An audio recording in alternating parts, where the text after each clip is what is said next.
Hi again, my friends. In this little introduction, we're gonna analyze our scene lighting. So let's take a look on our final rendering.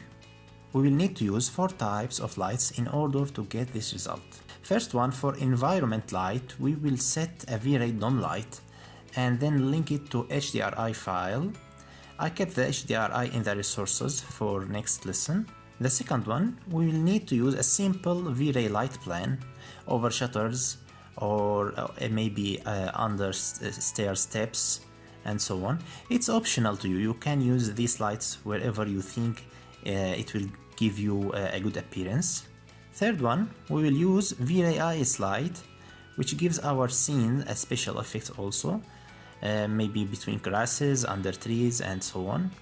Finally, we may add some 3D models or lighting elements over green areas, but don't worry, all of these files will be provided in the resources. Now we get ready to start, so click over the next video and follow me.